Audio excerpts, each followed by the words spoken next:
Spectateurs, bonjour, très heureuse de vous retrouver sur votre chaîne Espoir TV. Notre devise, car le meilleur reste à venir. Alors, je suis la sœur Julie Tchenda Mwamba pour vous servir. Aujourd'hui, c'est votre émission Rencontre avec et j'ai particulièrement le plaisir de recevoir une servante de Dieu qui nous vient de Dallas, aux États-Unis, la servante de Dieu, maman Ruth Ntumba. Alors, nous allons voir avec elle quel est son message, quelle est sa mission, quelle est la vision que Dieu lui a donnée. C'est sur votre chaîne Espoir TV, car le meilleur reste à venir. Alors, maman Ruth, bonjour. Bonjour. Comment allez-vous? La grâce est là. La grâce est là. Elle est toujours là. Ouais. C'est un bonheur de vous retrouver parce que ce n'est pas la première fois qu'on fait une émission ensemble. Nous avons fait une émission il y a quelques années et c'est vraiment un plaisir pour moi. Merci de nous honorer de votre présence. Merci aussi. C'est avec plaisir. Alors, si en quelques mots, je dois vous demander de vous présenter auprès des personnes qui nous regardent, que pourriez-vous dire de vous-même, s'il vous plaît? Waouh, c'est difficile de parler de toi-même. Il vaut mieux que quelqu'un d'autre parle de toi-même. Mais je vais quand même me présenter. On m'appelle toujours Maman Ruth, mais je m'appelle Ruth Ntumba. Je suis mère de 6 enfants, mariée. Je suis servante de Dieu. Merci. Le ministère, ça s'appelle Grace and Glory Ministry et nous sommes basés à Dallas. C'est pour ça que vous dites toujours la même phrase depuis des années, la grâce est là. La grâce est là. Alors, pour revenir un peu sur votre parcours qui est quand même extraordinaire, parce que ce n'est pas depuis hier que vous avez commencé à servir le Seigneur, on va le voir. Revenons un peu sur ce long parcours que vous avez fait avec le Seigneur. Ouais. Ça commence comment et ça évolue comment? C'est une longue histoire que nous allons quand même raccourcir. Je viens d'une grande famille. Ma famille était chrétienne, mais non pratiquante. Nous sommes des chrétiens, mais protestants. Nos parents nous ont appris à craindre Dieu, mais en réalité, eux-mêmes n'étaient pas des pratiquants. Alors, il y a eu une fois un homme de Dieu qu'on appelle Osborne, qui est venu de Kin. Il sortait des États-Unis. Il est venu pour faire des campagnes d'évangélisation en plein air à cette époque-là, à Kinshasa. Et il y avait l'une de nos tantes qui n'avait pas d'enfant. Et elle est partie à la campagne. Osborne a parlé, si il y a ici quelqu'un qui n'a pas d'enfant, alors si elle veut avoir des enfants, elle en aura. Alors il faut aller acheter des habits bleus pour un garçon et rose pour une fille. Elle a acheté des habits bleus. C'est comme ça que quand elle a eu un enfant, elle a donné le nom Montouanzambi, Samuel. Et puis après, elle a eu encore un enfant, elle a donné Bukola Bwanzambi. Cela veut dire la force ou la puissance de Dieu. Et c'est à partir de cela que j'ai cru que ce Dieu-là était un Dieu fort qui répondait, mais il n'y avait pas autre chose qui pouvait m'attirer parce que mes parents ne pratiquaient pas. Et je commence à aller à l'église pratiquement seule. Et mes parents ne voulaient pas parce qu'ils voulaient que j'aille à l'école et que je sois un bon exemple pour mes sœurs et frères. Mais à chaque fois que j'allais à l'église, surtout mon père ne voulait pas. Il voyait qu'il y avait des manœuvres là-dedans par rapport au pasteur. Et mon pasteur était pasteur Mambou à cette époque-là, à Kinshasa. Et jusqu'à ce que le pasteur Vernon est arrivé avant que nous puissions faire ce qu'on appelle la borne. On n'était pas nombreux, on n'était qu'au nombre de 7. Et on était, moi, ma petite sœur, le pasteur, sa femme, les fiancés de ma petite sœur. On était à peu près 7 personnes jusqu'à ce qu'on a commencé l'église. C'était d'abord une petite groupe de prière, mais dans l'église, sur Assosa. C'est comme ça que j'ai commencé à pratiquer la parole de Dieu. Et en cette époque-là, le Seigneur commence à m'utiliser. Quand il y a par exemple un mort dans le quartier, je vais prier, les morts ressuscitent. Et J'allais justement en venir parce que vous avez une relation assez particulière avec le Seigneur. Vous avez eu d'ailleurs des expériences surnaturelles assez importantes. Et justement, cette affinité, cette sensibilité avec l'Esprit de Dieu qui vous a permis de vivre la gloire de Dieu à plusieurs reprises, elle commence comment et qu'est-ce que ça vous a demandé? Qu'est-ce qui a fait que vous avez pu commencer à vivre très tôt cette gloire de Dieu? Ça a commencé que ma grand-mère me disait toujours que notre pays n'était pas le Congo. Et ma grand-mère me disait qu'on était des Juifs, qu'un jour on allait partir chez nous et que nous allons partir à Sion. Et moi je croyais que Sion c'était dans les ciels. Un jour elle m'a dit non, nous sommes de la tribu de Juda et si je mourais je vais te laisser ma Bible. Tu dois chercher Dieu jusqu'à ce que tu vas trouver Dieu. Et je crie que ce qu'elle disait était vrai. Et un jour, je vis un homme qui lavait les gens les pieds. Et moi, je voulais voir cet homme-là qui lavait les gens les pieds. Mais il m'a dit non. Dans la prière, tu m'as demandé si c'était vrai que Jésus, j'étais Dieu et que je puisse te montrer les disciples. Alors, à chaque fois qu'il lavait les pieds de quelqu'un, il me disait son nom. Alors, ça ne m'intéressait plus. Je voulais voir la personne qui lavait les pieds. Alors, c'est comme ça que j'ai su qu'il existait et il était là, présent. Je dois maintenant chercher à les connaître, au lieu de chercher à connaître les disciples. Alors, chercher à connaître Dieu. Aujourd'hui, très peu de gens vivent la gloire. C'est très difficile de vivre la gloire, le kabod, la présence de Dieu. Les gens qui nous regardent aujourd'hui, d'un peu partout, via Orao, aimeraient comprendre comment doit-on faire pour vivre la présence de Dieu, la gloire de Dieu. Je crois peut-être je vais me répéter parce que Dieu reste le même. Il est Dieu, il reste le même. Et je crois qu'il y a un grand prix à payer. Et je crois dans l'église, on nous a appris que le salut est gratuit. C'est faux. Il y a quelqu'un qui est mort pour ça. Et le salut n'est pas gratuit, il faut un prix à payer. Et quand tu acceptes Jésus-Christ dans ta vie comme Seigneur et Sauveur, c'est juste un pas. C'est comme un mariage.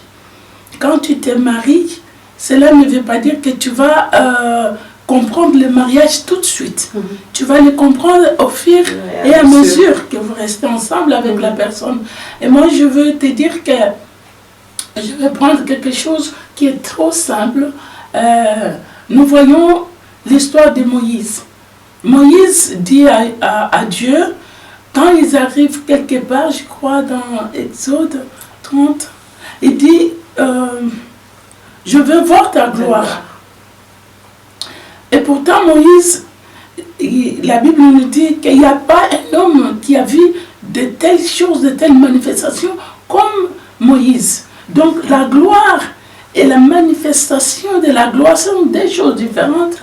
Et même quand on dit que il y a les gens qui disent, j'ai entendu, j'ai prêché aussi cette erreur-là, et qu'on dit que Shekinah c'est la présence de Dieu. Non, Shekinah n'est pas la présence de Dieu. Je vais parler un tout petit peu de la gloire. Moïse demande à Dieu, je vais voir ta gloire. Mais le mot en hébreu ne dit pas la gloire. Ça dit kavod, ou ça dit aussi Pénina. Je crois que tu as entendu parler de l'histoire de Pénina et de Anna. Alors, ce que Moïse avait demandé ce jour-là, ce n'était pas kavod, c'était l'intériorité de la sainteté de Dieu. C'est ça qu'on appelle Pénina. Alors nous allons voir que c'est la première personne qui va citer ce nom-là. Dieu lui dit non. Personne ne peut voir mon intériorité et vivre. Mais tu pourras voir juste mon extériorité, mais les dos. Alors Moïse, il n'a pas compris. Parce que la gloire de Dieu, la manifestation de la gloire de Dieu n'était plus dans le désert parce que les enfants d'Israël ont péché. Alors, cette manifestation était présentée par la colonne de nuée pendant la journée et la colonne de feu pendant la nuit. Mais tout d'un coup, les deux colonnes disparaissent. C'est comme ça qu'il a su que quelque chose ne va pas. Alors, à quoi ça sert de continuer la marche si toi-même tu n'es pas avec nous? Dieu lui a dit non, je veux envoyer un ange au-devant de vous. Il a dit non. S'il s'agit de l'ange, alors ça ne sert à rien parce que dans le contrat, ce n'était pas dit comme ça. C'était dit que toi-même, tu vas marcher avec nous. Moi, je veux voir Pénina. Et quand il lit en hébreu Pénina, ça dit beaucoup de choses. Nous voyons plus tard, 500 ans plus tard, nous voyons ce nom qui surgit encore. Nous voyons qu'Elkana avait une femme, Anna, qui n'avait pas d'enfant. Et la Bible nous dit que Elkana n'avait pas d'enfant. Et pourquoi Elkana n'avait pas d'enfant? Parce que Jacob avait déjà prophétisé 500 ans avant. Il a dit que quand vous verrez quelqu'un monter à Shiloh, quelqu'un qui va monter à Shiloh, mais qui va monter à Shiloh? Alors c'est en ce moment-là que Dieu va se manifester. Mais nous voyons maintenant Anna qui est mariée, qui n'a pas d'enfant, Anna qui pleure, parce qu'en Israël, tu ne peux pas marier la deuxième femme avant 20 ans. Tu dois attendre 20 ans pour que tu te rassures que cette femme ne te donnera plus d'enfants. Et le mari a attendu et il s'est marié maintenant à une femme. Si vous regardez, on ne nous donne pas le nom de son père ni le nom de sa mère. On nous dit seulement Pénina. Donc l'intériorité de la sainteté de Dieu. Alors, Pénina est venue maintenant dans la vie d'Elkana et d'Anna. Tu vas voir que le nom Pénina, Anna est là-dedans. Anna veut dire la grâce. Alors, Pénina maintenant, elle vient, c'est pour chauffer Anna, pour qu'Anna puisse faire sa mission. Ok. Alors, j'ai entendu beaucoup de gens prêcher sur ça, que Pénina, la deuxième femme, Pénina, ceci et cela. Pénina, c'était Dieu lui-même, l'intériorité de Dieu. Alors, pourquoi elle doit venir? Pénina est venue pour pousser Anna d'entrer maintenant dans l'intériorité de Dieu. La personne qui devrait entrer, ce n'est pas Elkana, mais c'est Anna. Alors, Anna n'a pas compris. Anna a commencé à pleurer à chaque fois que Pénina l'a mortifiée. Pour que Pénina puisse faire un bon travail, il faut pousser Anna, parce qu'Anna ne savait pas de pourquoi elle était là. Alors, c'est l'enfant que Anna va accoucher qui va maintenant établir la royauté de Dieu sur la terre. Et nous voyons maintenant que à chaque fois qu'il montait avec Pénina et ses enfants, et Pénina se moquait d'elle pour dire que mais fais ce que tu dois faire parce que la terre est remplie de ténèbres. Alors, si vous pouvez aller plus loin, la Bible nous dit, pour sauver l'humanité, Dieu a posé la question, qui ira pour sauver? Il y a eu 30 minutes de silence. Et un jour a combien de heures? 24 heures. Mais on nous dit un jour est comme 1000 ans, et 1000 ans est comme un jour. Et si nous regardons 30 minutes dans 1000 ans, c'est combien? C'est 500 ans. Donc il y a eu 500 ans où le nom de Dieu, de Yahweh, n'était pas cité sur la terre. Il y avait les ténèbres sur la terre. Alors on attendait une femme pour comprendre qu'elle doit se lever pour aller chercher quelque chose dans l'intériorité de Dieu. Et non pas dans les parvis, pas dans les saints, mais dans les saints des saints. Alors Anna ne pouvait pas comprendre. Même s'il montait, c'est comme d'autres femmes. Ils partent à l'église, ils prient, ils jeûnent. Ce n'est pas ça. ce n'est pas ça. Ça, c'est les psychiatres. Donc, cela veut dire c'est la littérature. Ça, c'est dans les parvis comme tout le monde. Mais le Seigneur t'attend dans l'intériorité. Waouh! La gloire dans l'intériorité. Voilà. Alors, qu'est-ce qui se passe? Maintenant, ils vont monter pour la dernière fois. C'est par là, maintenant, Anna va commencer à pleurer. Elle va maintenant dire à son mari, mais moi, on est en train de m'insulter, tout ça. Et le mari qui lui dit, est-ce que tu ne vas pas plus que les 10 enfants, les 10 fils? Non, c'est juste un langage codé. On ne parle pas des 10 fils, on parle des 10 commandements de Dieu. Donc, Elkana veut lui dire, ici, ce n'est pas le problème d'accomplir les 10 commandements. Dans ton cas, ce n'est pas le problème d'accomplir la Torah. Ce n'est pas le problème d'accomplir les commandements de Dieu. Tu dois t'élever au-delà des 10 commandements pour aller prendre ce que Dieu veut te donner. Il y a des gens qui peuvent avoir les choses juste en priant, juste peut-être quelqu'un a prié pour toi, mais il y a des gens, personne ne peut prier pour toi. Dieu t'attend, toi seul. Alors, quelle est la grande leçon que vous voulez, par rapport à ce que vous dites et qui est fondamentale, quelle est la première grande leçon que vous pourriez donner aux personnes qui nous regardent par rapport à ce que vous venez de dire? Écoute bien. Quand tu entends parler de Pénine à chaque fois, on parle en bien ou en mal. Voilà. Je suis en train de te donner des fondements de la foi. C'est pas ce que tu lis qui est important, c'est ce qui est caché dans la lecture. Donc, en commençant par Genèse jusqu'à l'Apocalypse, la parole de Dieu, ce sont des codes. Tu ne peux pas décoder les choses comme ça avec ta propre pensée. Non. Ce sont des codes qui vont au-delà des 10 commandements. Les 10 commandements, tout le monde peut les comprendre. Mais au-delà des 10 commandements, il y a quelque chose qui est caché, qui est élevé à ce qu'on appelle le chiffre 11. Le chiffre 11, qui veut dire la couronne. La femme vertueuse sera la couronne sur la tête de son mari. C'est par là que je suis en train de vous dire que vous ne pouvez pas comprendre les choses de Dieu comme ça. Dites que moi, je veux la gloire de Dieu, quelqu'un chante un petit cantique et directement vous entrez en extase. Non, la gloire de Dieu, c'est juste, c'est un exercice. Énormément de sacrifices. Énormément de sacrifices. Vraiment, ce sont des sacrifices. Regardez, avant que Anna entre dans le Saint des Saints, la Bible nous dit qu'il y avait Élie, le sacrificateur, qui était déjà à la porte. Donc, il y avait déjà une barrière. De deux, il y avait une barrière parce que c'était une femme. Parce qu'en Israël, à cette époque-là, pas seulement la femme ne pouvait pas entrer dans les lieux très saints, mais il y avait que les grands sacrificateurs qui pouvaient entrer dans les lieux très saints.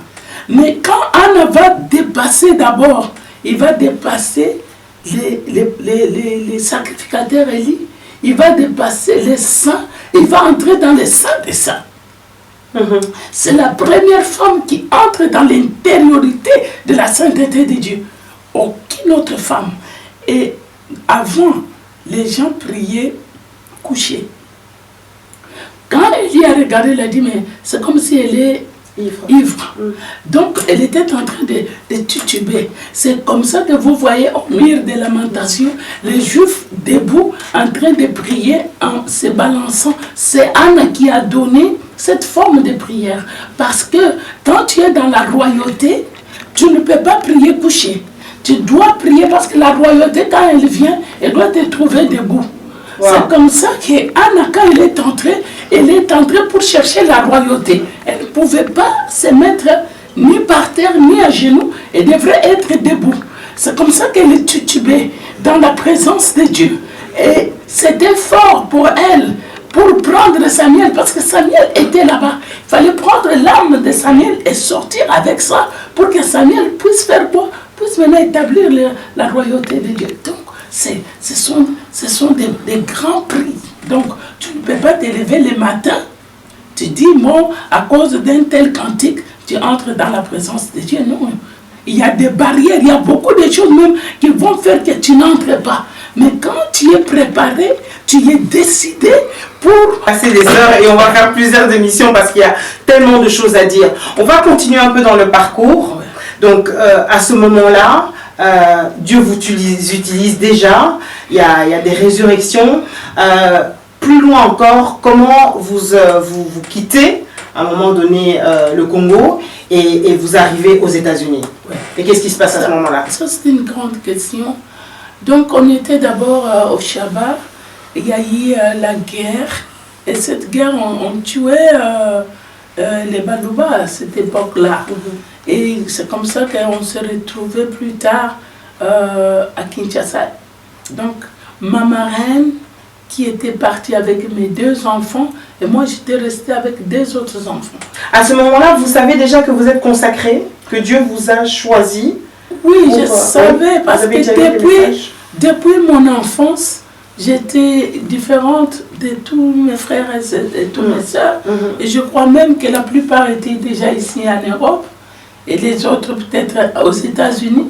Mais je suis restée là-bas, mais je n'avais pas de remords. Pourquoi moi je suis restée au Congo, et à cette époque-là c'était les Zaïre, je n'avais pas de remords, moi je croyais que c'est normal. Et quand je suis restée, et comme je travaillais déjà pour le Seigneur m'utilisait, et quand je me suis mariée, nous sommes partis dans les Shabbats à Likassi, et de là, la guerre a commencé, je crois en 1991 ou 92, et le Seigneur nous a fait grâce. On arrive à Kinshasa. Dieu avait déjà commencé à parler que je vais partir aux États-Unis. Mais je me voyais toujours dans de grandes difficultés, mais je devrais partir. Et j'ai dit à mon mari m'a dit, lui-même il avait fait un rêve que j'avais des puits d'eau qu'on venait toujours remplir avec des pierres et des sables, et jusqu'à ce que j'ai fait un autre puits, et beaucoup de gens sont venus pour boire. Mais il m'a vu que j'étais à Dallas. Donc, jusqu'à ce que je suis partie, comme j'étais jeune, mais j'étais déjà présidente de Maman Eglo. Al-Kassi. Et on partait aux États-Unis chaque 2 années là-bas pour des réunions de femmes. Et mon mari a écrit une lettre, elle m'a donné pour que je dépose ça au bureau de Kinshasa pour leur dire que j'ai parti, je ne veux plus revenir. Et c'était comme ça que je suis partie. Mais il y a un détail. Quand je suis arrivée, on était nombreuses. Mais quand moi j'ai donné mon passeport, on m'a donné un visa indéterminé. Wow. Je ne savais même pas c'était quoi. Et j'ai demandé aux gens, j'ai dit, mais vous, on vous a donné quel visa? Oh, 6 mois, 3 mois. Mais moi, on a écrit indéterminé, c'est quoi? Ils m'ont dit, non, c'est que... Wow. C'est qu'on t'a donné la carte verte. Donc c'était comme ça. L'arrivée sur place, comment ça se passe? Comment vous commencez? Non, c'était difficile parce que je ne parlais aucun mot d'anglais. Et c'était très dur. Je suis partie chez ma petite soeur qui est à New Jersey. Et puis arrivée là-bas, la nuit là, il faisait très froid. Il y avait la neige. Et je vois d'abord, je suis entrée dans la chambre, j'étais fatiguée. J'entends comme si on m'appelle. Et puis après, je regarde, je vois une vision devant moi. Un homme dans les tourbillons, mais avec un bébé. Qui me dit, non, viens nous aider à New York. Si tu restes dans cette maison, je te laisserai pour toujours. Je t'ai amené ici pour que toi, tu puisses faire mon travail, mon œuvre. Je me suis réveillée comme ça. Je suis allée au salon, j'ai trouvé ma petite soeur et son mari. Je les ai dit. Ils m'ont dit, non, tu ne sors pas d'ici. Non. Et son mari m'a dit, regarde là-bas à la fenêtre. Qu'est-ce que tu vois? Regarde en bas là, j'ai dit, je vois les gens, on les appelle les homeless. Donc les gens sans abri. Tu seras comme ça? J'ai dit non. Et c'est comme ça que je les ai dit non, je ne vais pas dormir ici. Vous devez m'amener à New York. Maintenant, j'ai dit oui. Ils m'ont dit non, demain. J'ai dit non, maintenant. Alors, ma petite soeur m'a dit, je ne vois pas très bien, comme il fait froid et tout ça. Alors, on va aller à la gare, comme ça je vais laisser la voiture, et puis je vais t'amener jusqu'à la gare de New York. Et comme ça, là, comme tu as dit, Dieu t'a dit, comme ça, on va voir. Et c'est comme ça qu'elle m'a amené jusqu'à la gare. Là-bas, je me suis souvenu d'une femme comme ça qui était chez Maman Kalonzo. Je l'ai appelée, elle est venue, elle m'a pris. Alors, deux choses, excusez-moi, parce que c'est très important ce que vous venez de dire, et deux points qu'on peut tirer au travers de ce que vous venez de dire, c'est un, écouter Dieu, oui. Entendre Dieu et l'écouter, oui. Écouter l'esprit, oui. Et réagir en fonction de l'esprit. Oui. Deuxième chose, le renoncement à soi-même. Donc, s'oublier totalement pour dire que quand Dieu dit ok, on part. Oui. Parce que c'est l'histoire de votre vie, oui. Des départs. Oui. Dieu vous dit on part, oui. Vous décidez comme ça et finalement vous ne vivez absolument plus pour vous-même. Comment on fait pour arriver à ce niveau-là? Je crois que je voulais ajouter un point avant de donner cette réponse. Même pour quitter New York et aller à Dallas, Dieu m'a dit encore de quitter et pour partir. Mais là, ce n'était pas plus facile parce qu'on était déjà établi à New York, l'église était là, il y avait tout établi, tout. Quand Dieu m'a dit partir, je n'avais pas d'argent, il y avait des gens qui devraient venir avec moi. Je salue de loin Claude, Aïcha, je salue David, je salue tous mes enfants, Dani, Dorcas, Anna, Maman Marie-Josée, tous ces gens qui ont souffert avec moi. Et je les ai dit qu'aujourd'hui, le Seigneur m'a dit ceci et cela. Il y avait Maman Rebecca, la femme qui faisait les programmes de Bénéine pour l'Amérique centrale. Et elle a prophétisé sur moi. Ma mère spirituelle, Maman Déby, en Virginie, je te salue et je t'aime beaucoup, maman. Et toutes ces femmes ont prophétisé sur moi pour que je quitte New York. Et on n'avait pas de l'argent. Alors je suis allée à la gare et j'ai dit à cette femme-là que j'ai trouvée que Dieu nous a dit de partir à New York, à Dallas, s'il vous plaît. Et il y avait l'une de mes enfants, de mes filles, qui avait déjà la bourse à vie. Et on m'a appelé, on m'a dit, madame, l'enfant a une bourse à vie. Alors si vous l'amenez à Dallas et qu'elle perd cette bourse, madame, on va te mettre dans la prison. Et on m'a donné les papiers, j'ai signé. Wow. J'ai dit, je signe parce que Dieu ne peut pas me mentir. Alors, on est arrivé, on a demandé les billets à la dame. La dame a dit, je ne peux pas vous donner les billets. Que les dieux là qui vous avez dit de partir, qu'ils vous donnent les billets. Alors comme je dis là, tous les gens que je viens de citer, et même ceux que je n'ai pas cités, les Angels, les Aimés, tout le monde, les Philippe, que le Seigneur vous bénisse. Et moi j'ai dit, moi je n'ai pas d'argent, Dieu m'a dit de venir à la gare. Et on m'a demandé, vous êtes au nombre de combien? J'ai dit, de 18, avec un bébé. La dame a dit, non, si vous étiez 5, je pouvais, mais non, je ne peux pas, madame. J'ai dit, bon, Dieu m'a dit de vous dire, comme vous ne voulez pas, moi, j'y reste. Et puis après, elle m'a appelé, elle m'a dit... Donc là, vous êtes aux États-Unis, à New York, à 18 personnes, oui. En train de devoir partir sans argent, Dallas. Sans rien, à Dallas. Mais ouais. Dieu vous a dit de partir. Ouais. Ok. Puis, pas de carte, pas de rien. Nous sommes partis et puis quand le train est entré, elle a dit, bon madame, je ne sais pas, je sens que si vous ne partez pas, j'aurai un problème avec votre Dieu. Elle a dit, bon maintenant, entrez dans le train. C'est comme ça qu'on s'est retrouvés à Dallas. Nous sommes arrivés à Dallas, à la gare. je me suis mis à genoux, j'ai dit Dieu, maintenant je suis à Dallas. Maintenant, qu'est-ce que tu dis? Nous avons même un bébé. Nous ne savons pas où aller. Et puis, j'entends une voix qui me dit, appelle Maman Rebecca. J'appelle Maman Rebecca. Je dis, Maman Rebecca, comme tu m'avais dit, que Dieu t'a dit qu'elle va à Dallas. Je ne la connaissais même pas. Quand elle m'a vu, il a dit, Dieu m'a dit, la dame que tu cherchais, ça fait 15 ans, elle est là. Dis-la d'aller à Dallas. Et le paillette d'or commençait à me faire à sortir comme ça. Même les gens qui servaient dans les restaurants tombaient, tout le monde tombait. Et nous sommes restés seulement moi et Maman Rebecca debout.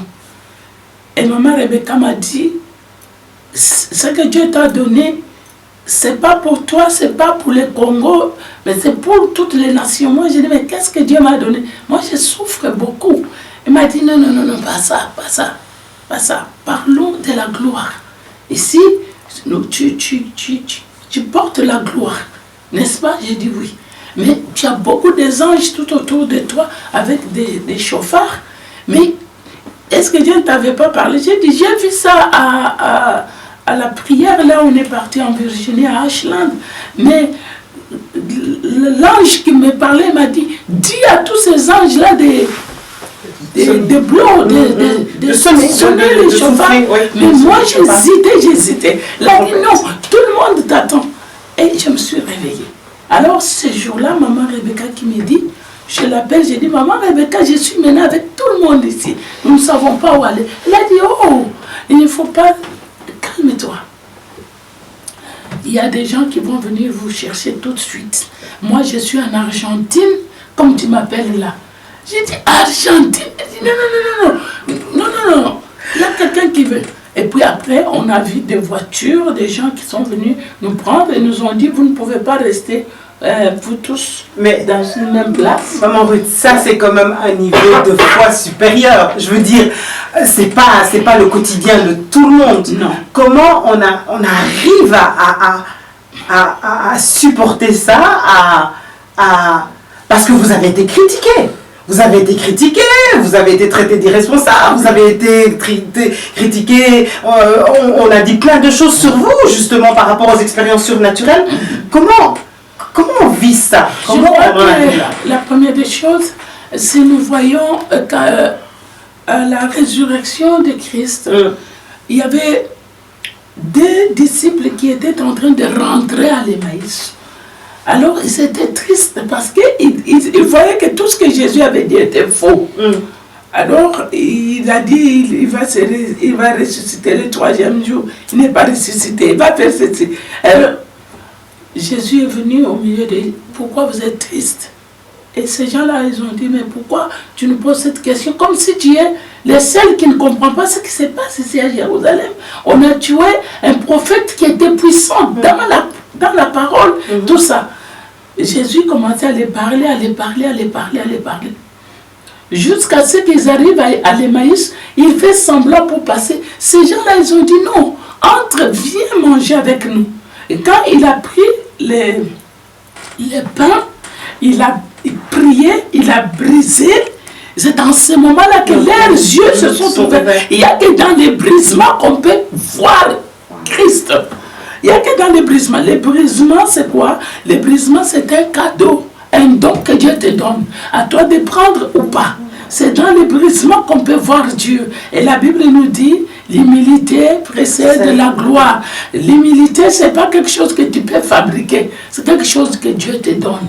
Or, pour s'humilier, ce n'est pas facile. Tu peux t'humilier devant un grand, mais tu ne peux pas t'humilier devant un petit. Le paradoxe de la gloire et de la souffrance. Vous avez dit à un moment, vous avez beaucoup souffert. Oui. Il y a des gens qui nous regardent de plus en plus du Moyen-Orient, qui sont persécutés, qui sont en train de se cacher pour vivre leur foi en Christ. Le paradoxe de la gloire et de la souffrance. Parlez-nous un peu de ça, s'il vous plaît. Oui, c'est pourquoi je pris l'exemple des disciples de l'Emmaüs. Quand Jésus commence à répondre, il a dit, vous n'avez pas lu, c'est écrit dans les psaumes, c'est écrit dans Moïse, et c'est écrit aussi dans dans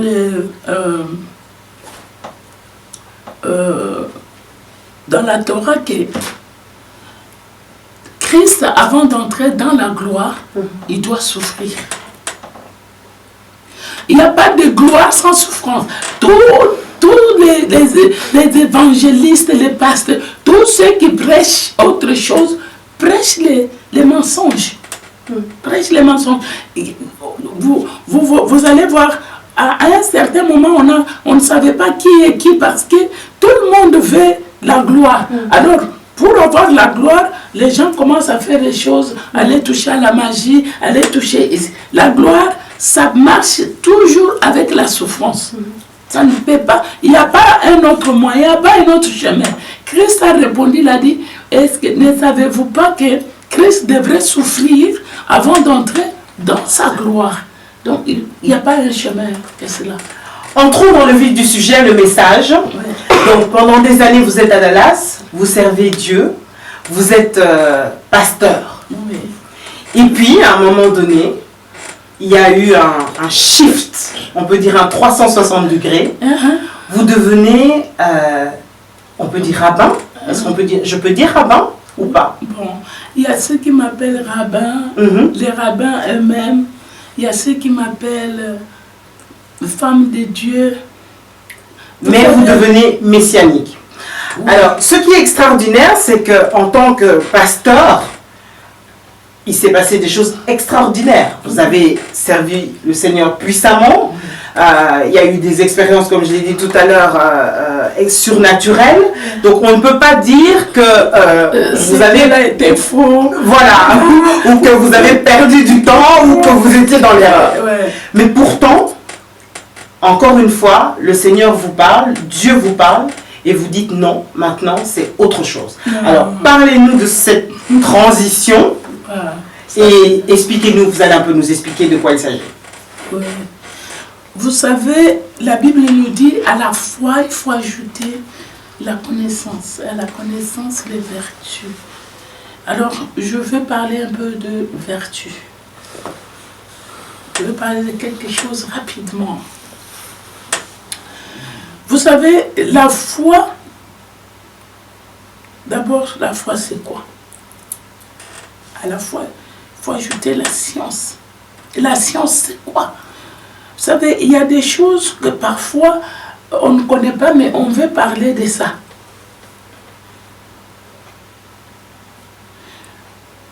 Je veux te demander, est-ce qu'un musulman a la foi? Oui.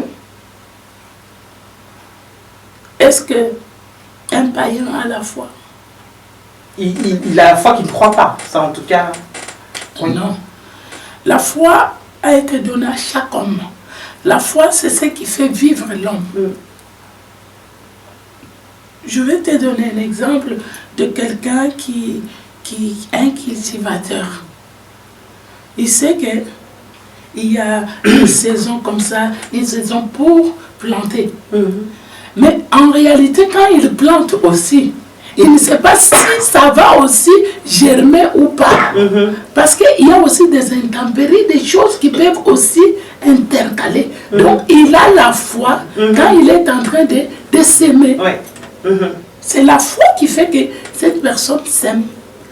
Il y a des gens qui font maintenant les business. Ils mettent beaucoup d'argent dans quelque chose. Ils commencent à faire ces business. Est-ce qu'il sait que ce business-là va réussir? Il ne sait pas. Mais par la foi, il a dit, laisse-moi seulement essayer. Donc la foi fait vivre un homme. Donc même ceux qui disent que ce sont des athées, ce ne sont pas des athées parce qu'ils ont la foi. Sans la foi, tu ne peux pas vivre. Maintenant, quelle est la différence entre nous, les chrétiens, et eux qui ne sont pas chrétiens? Ma foi est basée sur les principes de Dieu.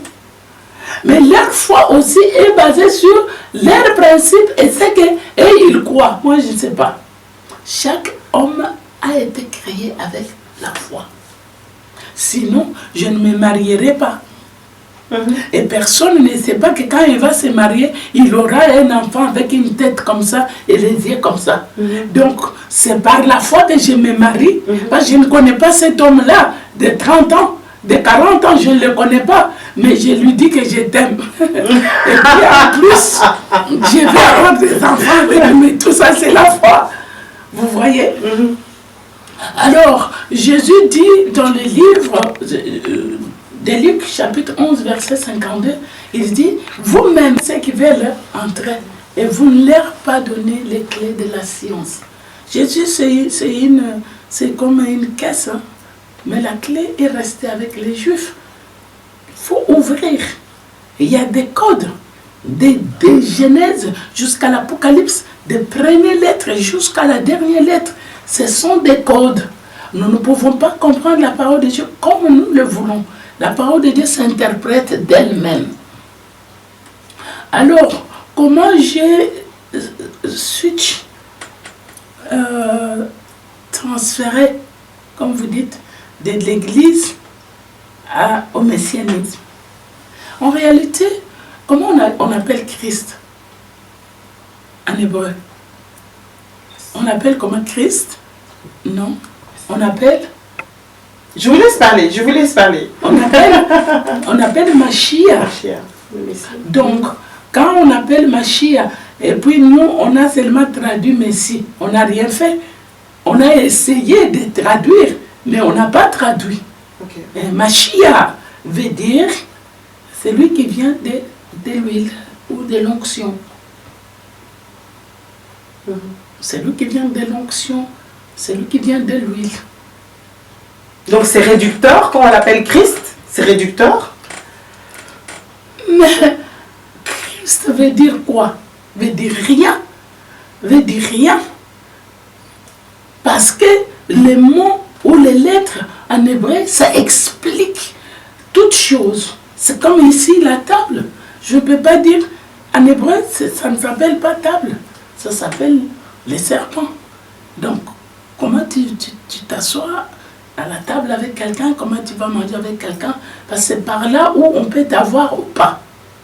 Mais table, ça veut dire quoi? Rien du tout. Donc chez eux, chaque lettre, chaque mot explique déjà la racine de la chose.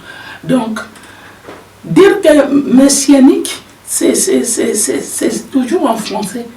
C'est dire des gens qui sont loin avec le Christ. C'est tout. Donc c'était rentrer dans une connaissance beaucoup plus profonde. Oui. D'accord. Mais c'est le même Dieu qui vous a utilisé hier et qui vous utilise aujourd'hui? Bien sûr. Moi, un jour, je dormais, j'ai fait un songe. J'ai fait un songe. Et dans mon songe, c'est ce que je voulais vous dire, qu'à la fois, il faut ajouter la vertu. Les vertus, il faut ajouter la connaissance ou la science. Ouais. À la science, il faut ajouter. Donc, ce n'est pas le même jour que j'ai eu la foi, que j'ai eu la connaissance. Que non, ce sont des choses qui arrivent au fur et à mesure. Là, je dormais. Personne ne m'a parlé de quoi que ce soit, non. Je dormais, j'ai entendu une voix qui m'appelait, qui m'appelle Ruth. Je réponds à mon rêve, et puis après, la voix me dit, est-ce que tu peux me respecter? J'ai dit, oui Seigneur, qui es-tu? Il dit, je suis le Dieu d'Abraham, d'Isaac et de Jacob, le Dieu de ton Seigneur Yeshua, HaMashiach. Est-ce que tu peux me respecter? J'ai dit, oui Seigneur, je peux te respecter si tu m'aides. Il dit, je cherche les gens qui doivent avoir la crainte de mon nom. J'ai dit, Seigneur, si tu m'aides, je veux avoir la crainte de ton nom, si tu m'enseignes. Et il continue, il dit maintenant, est-ce que tu peux m'adorer les jours de Shabbat? J'ai dit, oui Seigneur, si tu m'enseignes, je vais t'adorer les jours de Shabbat. Je me réveille. Quand je me réveille, je prends maintenant la Bible, je commence maintenant à chercher. J'ai dit, mais Jésus n'a pas parlé trop sur ça. J'ai dit, je dois chercher. C'est quoi ça? Shabbat. Je commence à chercher, Et je tombe sur les passages dans Matthieu chapitre 24 qui dit « Priez afin que ces jours-là n'arrivent pas les jours de Shabbat et que ces jours-là n'arrivent pas pendant l'hiver, que ça n'arrive pas aussi pendant la nuit. » Ah, je me suis arrêté là. Pourquoi seulement Jésus a dit à ses disciples, priez beaucoup?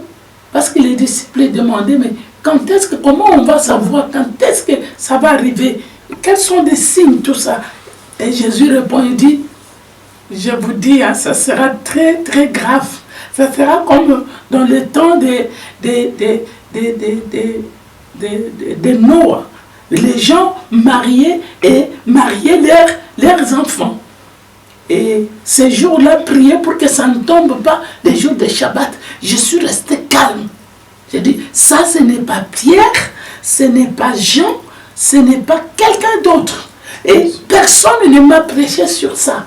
Personne, je n'ai jamais entendu quelqu'un me dire, nous allons prier même pour ces jours. Personne. J'ai dit, non.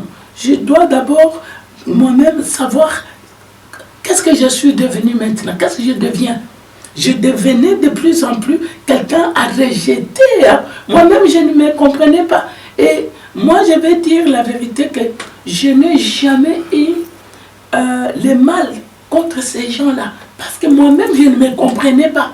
Je me disais, mais qu'est-ce que je deviens maintenant? Encore une fois, c'était des sacrifices. Parce que vous, à l'église, vous devez tout changer maintenant. Je venais d'abord dans des messages là de la gloire, il y avait des plumes d'ange, il y a des paillettes d'or, et avec tous les messages là, j'ai eu tant des ennemis que d'amis. Maintenant, Dieu, où est-ce que tu m'emmènes encore dans des histoires comme ça? Je vous assure, je pleurais. Non, je pleurais. Alors, je vais annoncer ça comment? À l'église. Comment je vais annoncer ça? Je commence à tâtonner, mais je vais accepter les hommes ou je vais accepter. Même quand les gens disent que je vais faire la volonté de Dieu, c'est dire. Parce que c'est grave, c'est là où les peu de gens là qui étaient restés encore là sont partis. Même, je crois, mes propres enfants devraient aussi partir parce qu'ils ne comprenaient pas. Toi, maman, tu nous avais dit que Dieu est ça, la gloire de Dieu. Maintenant, tu commences à nous parler maintenant. Les messages, en réalité, n'étaient pas changés. Mais c'est les jours qui devraient d'abord changer pour que les messages maintenant commencent à changer petit à petit. Alors, pour cette fois-ci, on va devoir conclure. Oui. Quelle est la plus grande leçon que Dieu a voulu que vous tirez au travers de ce que vous venez de dire, de ce shift et qu'est-ce que vous aimeriez dire en conclusion à ceux qui nous regardent? Parce qu'il y a un mouvement qui se fait, mais j'ose croire qu'il ne s'agit pas, c'est pas une question de mouvement, de porter la tenue, etc. Je ne crois pas que c'est ça. C'est beaucoup plus que ça. Quelle est la leçon que Dieu veut que nous tirions au travers de cela? Et puis on va quand même parler de votre livre après. Je crois que une fille, quand elle veut se marier, tout le monde doit maintenant prendre conscience. Pas seulement l'enfant qui doit se marier, même les parents, même ses frères, ses sœurs. Donc toute l'attention est sur l'enfant. Alors, le temps que nous vivons maintenant, c'est le temps messianique. Qu'il faut maintenant préparer l'Église à la rencontre de son époux. Parce que, en réalité, Jésus n'est pas l'époux d'Israël. Non. Israël, dès le départ, c'est la femme de Dieu. C'est pourquoi Dieu appelle Israël une femme prostituée, une femme, tu m'as laissé, tu es parti vers d'autres dieux. Donc à un certain moment, Dieu appelle Israël mon premier-né. Mais dans le cadre où nous sommes maintenant, les cadres de temps messianique, il a fallu maintenant que l'Église prépare cette femme-là sans tâche ni ride, pour rien de semblable, pour maintenant présenter cette femme-là qu'on est en train de préparer pour le mariage, pour que Christ puisse venir prendre la femme. Je veux dire quelque chose de très, très, très important. Vous savez que dans le jardin d'Éden, il s'est passé quelque chose. Il y avait la création de l'homme et de la femme. Et la Bible nous dit, l'homme était appelé Ish et la femme était appelée Isha. Après le péché, l'homme est appelé maintenant Adam et la femme est appelée Ève. Mais avant, on ne les appelait pas Adam et Ève. Avant, on les appelait Ish et Isha. Cette dimension féminine de la femme que le diable a volée, c'est cette dimension maintenant que le Seigneur vient maintenant pour maintenant récupérer dans l'église. Restituer. Restituer. Donc, qu'est-ce qui se passe? L'église, c'est comme un réceptacle. Là où on va prendre maintenant la femme de Christ. Ce n'est pas tout le monde qui va partir. Parce que la Bible nous dit il y a 10 vierges. Les 5 sages et les 5 folles. Donc tout le monde c'est dans l'église. Mais l'église prépare la femme. Ok. Donc c'est cette femme-là, cette dimension de l'épouse. C'est cette dimension-là que Christ est venu pour chercher sur la terre. Et cette dimension-là, on ne peut pas se contenter de l'être, de la vivre en allant à l'église, en survolant sa Bible. Il faut aller en profondeur. Ça n'a rien à voir avec ça. Il faut aller en profondeur. Je te dis, la Bible nous dit qu'à un certain moment, cette dimension féminine va dépasser la dimension masculine. C'est pourquoi on dit que la femme vertueuse sera une couronne sur la tête de son mari. Cela veut dire qu'elle n'est plus cette femme-là qu'on a volée, elle n'est plus cette femme-là qu'on traîne dans la boue, mais elle sera élevée. C'est cette femme-là que l'Église doit préparer. Donc Christ ne vient pas sur la terre seulement pour mourir, mais il vient aussi pour récupérer la chose pour laquelle il est mort. C'est cette dimension féminine-là. Donc l'Église devrait faire le travail. D'accord. Alors, en conclusion, l'ouvrage, le temps messianique, le temps messianique de la fin, votre ouvrage, je vais vous demander en 2 minutes de conclure en parlant de ce livre-là. Bon, ce livre-ci nous parle vraiment du temps messianique. Donc, le temps messianique, le temps de la fin. On nous parle d'abord du temps, on nous parle de l'espace, on nous parle de l'homme. Donc, ici, nous sommes en train de parler du temps. Si nous regardons très bien, le temps est agité en ce moment. Or, Dieu ne vit pas dans le temps. Il vit dans l'infini et dans l'éternité. Le temps a été créé pour l'homme, pour le racheter. Donc, l'homme lui-même, il ne sait pas qu'on est en train de le racheter. Et comme il ne sait pas, la Bible nous dit, c'est quelque chose de grave. Mon peuple meurt faute de connaissance. Donc, comme tu ne connais pas, tu vas mourir. Donc, c'est un temps où le diable a amené beaucoup de connaissances aussi pour perdre la femme de Christ. Donc, la connaissance que Dieu nous appelle, ce n'est pas la connaissance dans les choses de ce monde, c'est la connaissance de lui-même. C'est cette connaissance qui va nous amener maintenant à entrer dans la nuit qu'on appelle la nuit comment on dit, la première nuit du mariage. Donc, Dieu est en train de préparer maintenant la nuit de noces. Dieu est en train de préparer cette femme-là pour maintenant la faire entrer, comme le cantique des cantiques nous dit, entraîne-moi d'après ta chambre. Donc il y a une chambre qui a été préparée pour cette femme-là. Donc il faut, je ne parle pas de la femme sexe, je parle de la dimension féminine. Donc tu peux être femme, mais tu as la dimension masculine. Alors, ton mari peut être homme, mais là, la dimension féminine. La dimension féminine, c'est quoi? Et la dimension masculine, c'est quoi? La dimension masculine, c'est la dimension qui a les projets. Tu as les projets, tu as les plans, mais la dimension féminine, c'est la dimension qui réalise les plans.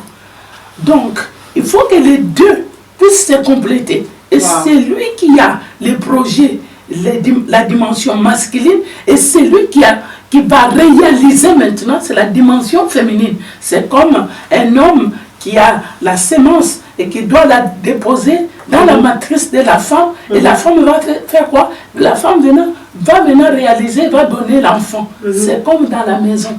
Toi, tu as un projet, tu dis à ton mari, mais ton mari a la dimension féminine. Et le mari prend ça et il construit une maison.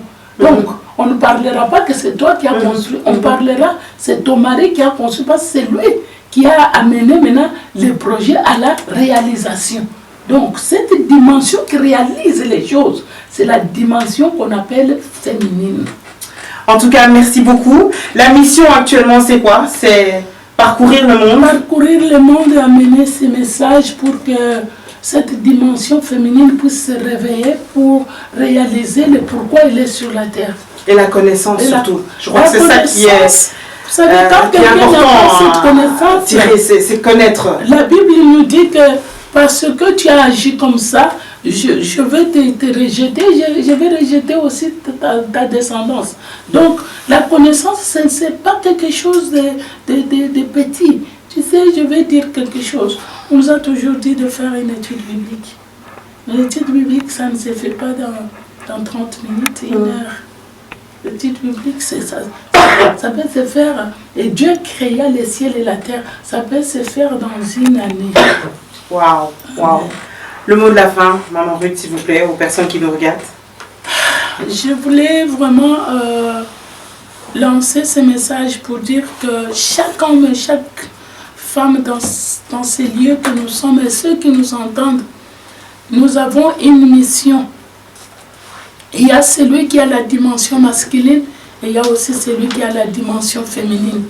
Et chaque être, comme nous sommes là, nous sommes une dimension féminine qui doit réaliser quelque chose pour Dieu.